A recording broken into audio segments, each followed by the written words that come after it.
गोष्टी मी करीन, ढगांचेही चुंबन घेईन, कुणीही अडवू शकणार नाही, मनी दृढ निश्चय हा करीन. एअर होस्टेस मला बनायचंय, एअर होस्टेस स्वप्न माझे, कवेत घेईन सारे आकाश. सानिया आता तो फक्त आणि फक्त मानसी काय सांगेल तेच ऐकेल. आणि जर मानसीने त्याला स्वतःचे आसव दाखवून सगळं खरं सांगून टाकलं तर मग ना तो तुझा होईल आणि नाही माझा राहील. एखाद्या दुसऱ्या बाईत आणि माझ्या दीदीमध्ये फरक आहे मानसी.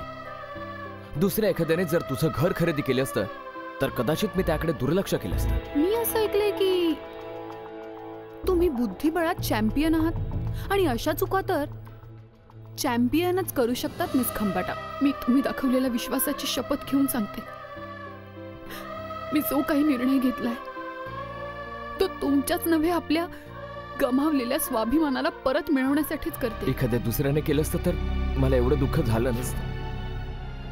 पण दुःख तर या गोष्टीचं की माझ्या दीदीने मानसी आणि तिच्या परिवाराला घरातून रस्त्यावर आणले.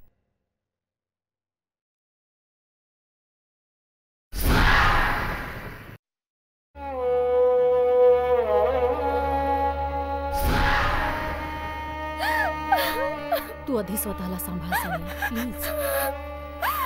कसं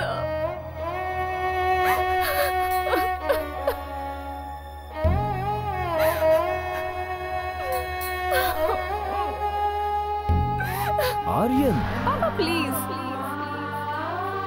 आय लव्ह हिम. मला खरं तर सुचतच नाहीये, मी पहिल्यांदाच त्यासाठी गिफ्ट खरेदी करणार आहे. तर मग गिफ्ट असं असायला पाहिजे जे त्याच्या आयुष्यभर लक्षात राहील.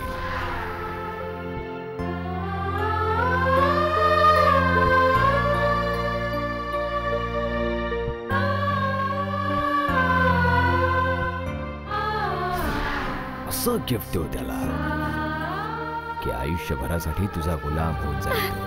आय लव्ह यू पापा.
सानियाच्या जखमांवर मीठ चोळायला आलीयस ना तू इथे? नाही सानिया, हा कसला आरोप करतेस तू माझ्यावर? मी तर तुझ्या दुःखामध्ये सहभागी व्हायला आले. दुःखामध्ये? तुझ्याचमुळे मी दुःखामध्ये बुडाले आज. तुझ्याचमुळे माझ्या वडिलांचा मृत्यू ओढवलाय. हा काय आरोप करतेस तू माझ्यावर सानिया? ह्याला कारणीभूत मी कशी असू शकेन? मानसी का आलीस तू इथे? निघून जा इथून. नाही, ही इथून कुठेच नाही जाणार. आज मी हिच्या बरोबरचा एक एक हिशोब चुकवून टाकणार आहे. हिने आर्यनला माझ्यापासून हिरावून घेण्याचा प्रयत्न केला.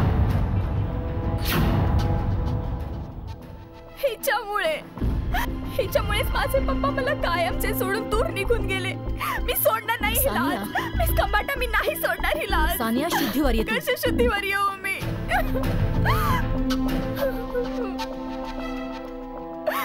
हिच्यामुळे माझं आयुष्य बरबाद झालंय. हिने माझं जगणं मुश्किल करून टाकलंय. हिच्यामुळे तर मी पप्पांना इंडियात बोलावलं होतं. जर आज पप्पा इंडियामध्ये यायला निघाले नसते तर ते जिवंत असते. मी मारून टाकणार नाही. सोडा मला, मी हिला सानिया, स्वतःवर जरा कंट्रोल कर.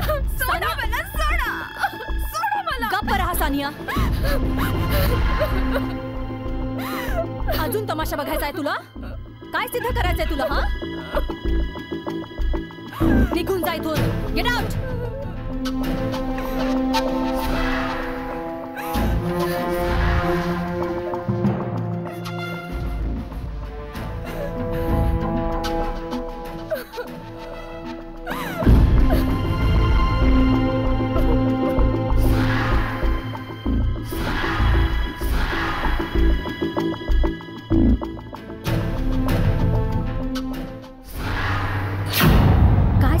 तू मानसी तिथे स्वतः गेली होती यार. मग तर तिच्या हिमतीची दाद द्यायला पाहिजे. हिम्मत? ह्याला हिम्मत नाही म्हणत, ह्याला एखादं घाणेरडं कृत्य म्हणता येईल. पहिले तर तिने आर्यन बरोबर प्रेमाचे चाळे केले आणि मग सानियाच्या जखमेवर मीठ चोळायला तिच्या घरी जाऊन पोचली. हो, आणि माहितीये तिथे जाऊन ती काय म्हणाली? मी तर तुझ्या दुःखामध्ये सहभागी व्हायला आले बघ. अच्छा, मग सानिया नेमकी कशी रिॲक्ट झाली? रिॲक्ट? मिस खंबाटा मध्ये आल्या म्हणून, नाहीतर मिस मानसी बघ आज हॉस्पिटलमध्येच असती. How cheap. हो, ऑफकोर्स मानसी समर्थ. लुक, कोणी सहजच कोणाच्या गळ्यात नाही पडत. आणि आपल्याला काय माहित इनसाइड स्टोरी काय आहे ते? कोणी असंच कोणाच्याही घरी जाऊन नाही पोहोचत. मला वाटतं जुने संबंध असतीलच त्यांच्यामध्ये. I think she is right. What right? मी सानियाची बेस्ट फ्रेंड आहे. जर कोणतीही इनसाइड स्टोरी असती ना तर मला कळली नसती का? सोनम,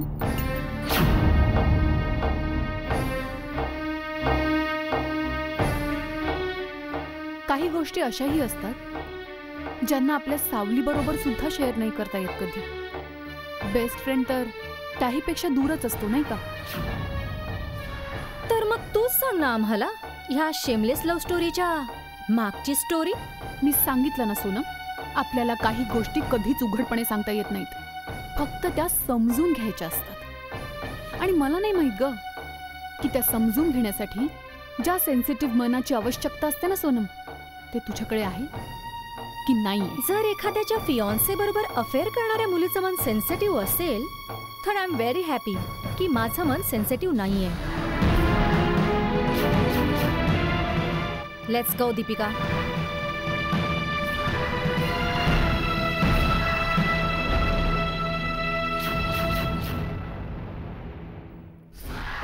पक्षाने सरकारवर शेरेबाजी करत मांडला अविश्वासाचा ठराव. प्रिया, वर्तमानपत्रावर तू गोल गोल गोल गोल काय करून ठेवतेस सगळीकडे? पप्पा, नोकरी करता काही वेकन्सीज निघाल्यात. उद्याच इंटरव्ह्यू आहेत. नोकरी? अरे, तुला नोकरी करायची काय गरज आहे? पप्पा, हा पार्ट टाइम जॉब आहे. माझा अभ्यास तर चालू राहीलच आणि सोबत नोकरी पण होईल. ऐकताय का तुम्ही? आता तू बोलणार तेव्हा ऐकायला येणार ना. बोल बोल, तू सुद्धा बोल. तुम्हाला काही माहित तरी आहे का बाहेर काय होतंय ते? अगं मी बाहेर पडलो तर कळेल ना मला घराबाहेर काय चाललंय. आता माझ्या दोन्ही मुली जबाबदारीने वागायला लागल्या आहेत. मला बाहेर पडायची काय गरज आहे? तर मग बसा इथेच. मुलींनी जबाबदारी उचलायला सुरुवात केली आहे ना, तर मग तुम्हाला जबाबदारी उचलण्याची काय आवश्यकता आहे? तुम्हाला माहितीये काल काय घडून गेले ते? घ्या, आता मला तू सांगशील तेव्हाच मला कळेल ना की काय झालंय बाहेर म्हणून. मिस्टर मुधोय आहेत ना? अहो, त्यांचा विमानाच्या अपघातामध्ये मृत्यू झाला. काय?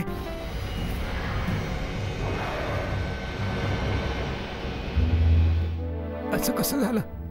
अहो, ते जे घडून गेलं ते घडून गेलं, पण त्याच्या पुढे जाऊन आणखीन वाईट गोष्ट घडलीये. तुम्हाला माहितीये मुधोईजींच्या शोक सभेमध्ये काल मानसी पण तिथे गेली होती आणि सानियाने इतका तमाशा केला की विचारता सोय नाही. तुला हे सगळं कसं माहित? अहो, मोठ्या लोकांच्या घरातल्या गोष्टी कधी लपून राहतात का? सगळ्या वस्तीला माहीत झाल्यात. ती फुलवा मला सांगत होती. मला समजत नाहीये या मानसीला तिथे जाऊन आपली बेअब्रू करून घ्यायची काय आवश्यकता होती. आणि आता आपलं त्यांच्याशी नातं तरी काय आहे? मानसी बाळा,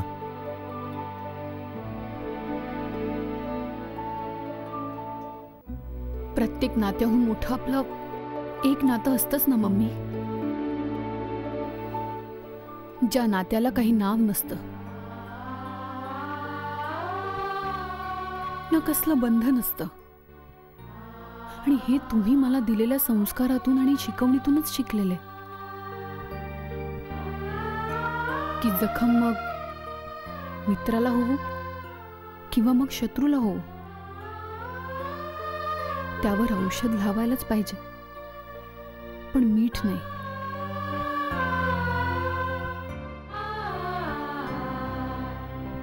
मी सुद्धा सानियाची मैत्रीण बनून तिच्या दुःखात सहभागी व्हायला गेले होते.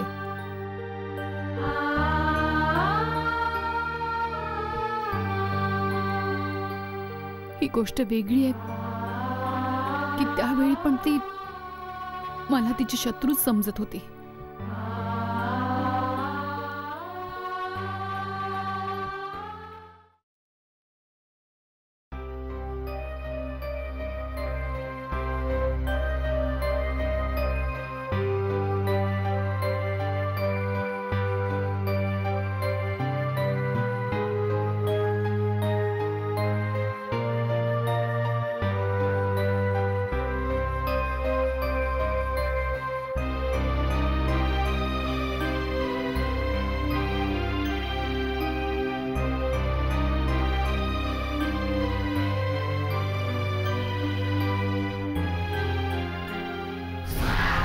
नात्यांवर जसं काय अगदी धुकं पसरलंय. माझे आयुष्य प्रश्नांनी भांडावून गेले. काहीच समजत नाहीये मला की इथे नेमकं काय झालं होतं. या थोड्याशा दिवसात जशी काही एखादी मोठी कहाणी रचली गेली असं वाटतं. पण कोणी लिहिली, कोण कोण होतं या कहाणीचं मुख्य पात्र माहिती काढावीच लागेल मला की नेमकं धुक्यामध्ये कुठे लपले सत्य. या धुक्याला बाजूला सारावंच लागेल.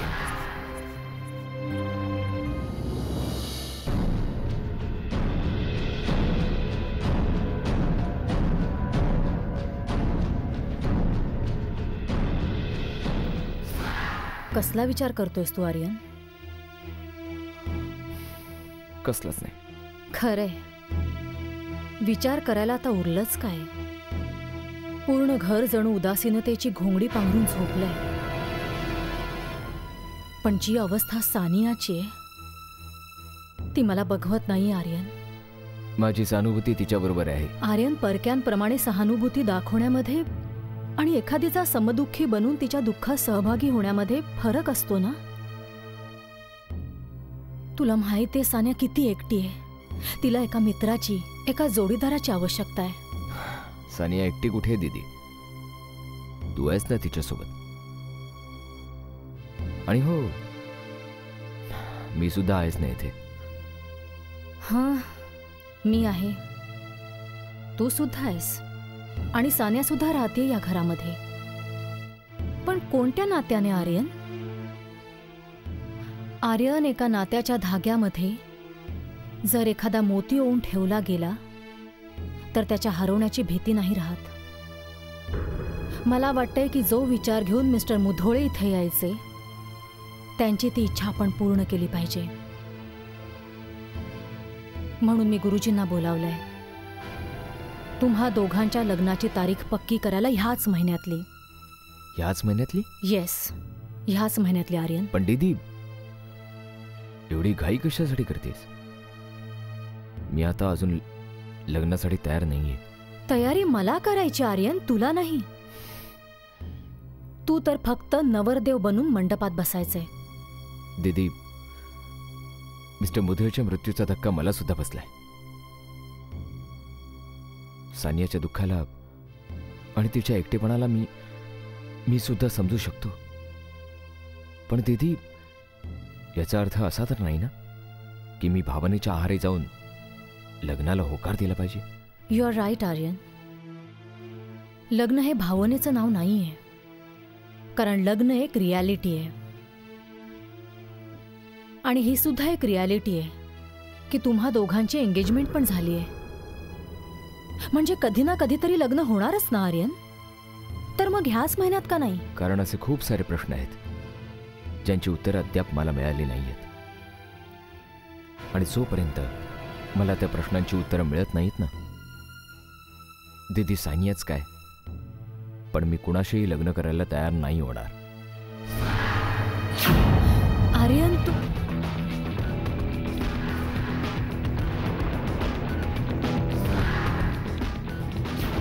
सानिया,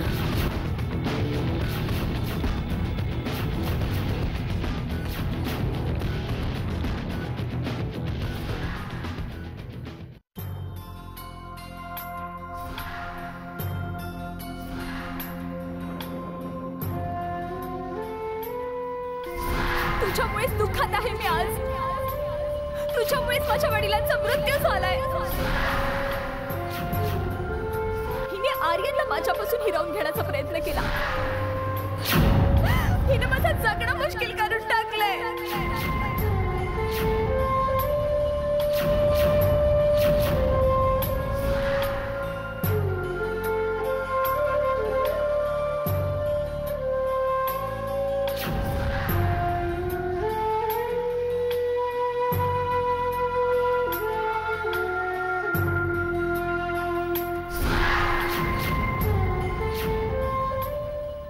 मला माहितीये बाळा, मित्र असो वा शत्रू, माझ्या मुलीला कुणाचं दुःख बघवत नाही कधी. पण मानसी, खरंच फक्त एवढंच कारण होतं तुझं तिथे जाण्याचं? माझ्यासाठी तर फक्त एवढेच कारण होतं मम्मी. पण जर कोणी त्याचा एखादा वेगळाच अर्थ काढत असेल तर मी काय करू शकते त्यावर? मला चुकीचं नको समजूस मानसी.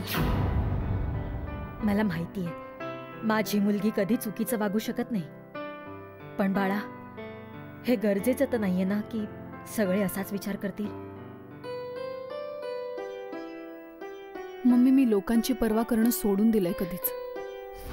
पण मला पर्वा आहे बाळा. मला तुझी काळजी आहे. मी आई आहे तुझी. आणि माझ्यापेक्षा तुझ्या मनाची अवस्था दुसऱ्या कोणाला समजणार आहे ग? मानसी, तू उगाच आर्यन आणि सानियाच्या मध्ये उभी राहिलीस बाळा, उगाचच. हे बघ, आर्यन तुझा भूतकाळ होता आणि तो कधीही तुझा वर्तमान नाही बनू शकत. बाळा, जे मार्ग मागे सोडून आलीस त्यावर पुन्हा चालण्याने निराशे व्यतिरिक्त काही मिळणार नाही तुला. मला माहितीये मम्मी, पण मला ह्या निराशेमध्येच एक खूप मोठी आशा दिसायला लागली. आपला मान सन्मान, आपलं सुख, पप्पांचा स्वाभिमान माझ्या प्रेमाखातर धुळीला मिळाला होता. पण आता तेच प्रेम आपल्याला सर्व काही पुन्हा मिळवून देईल मम्मी. तू का आगीशी खेळतेस मानसी? मम्मी, जेव्हा आपल्या चारही बाजूला फक्त आगच आग पसरते तेव्हा मग आगीला घाबरायचं कशाला? क्षमेमध्ये खूप शांतता असते बाळा. एक वार तू क्षमा करून तर बघ, सगळी आग आपोआप शांत होईल.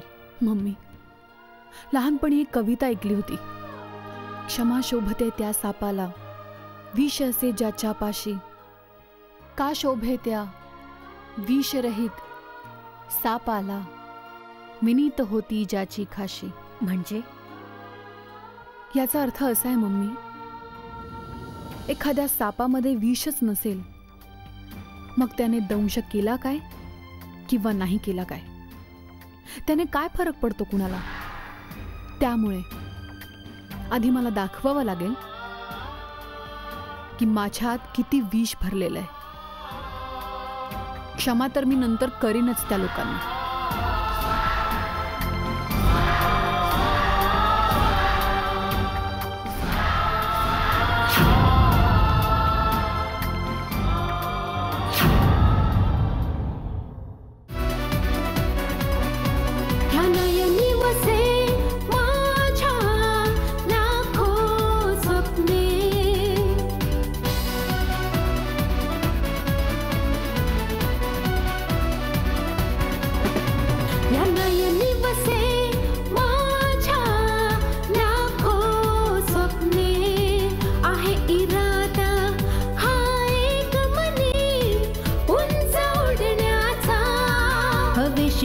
गोष्टी मी करीन, ढगांचेही चुंबन घेईन.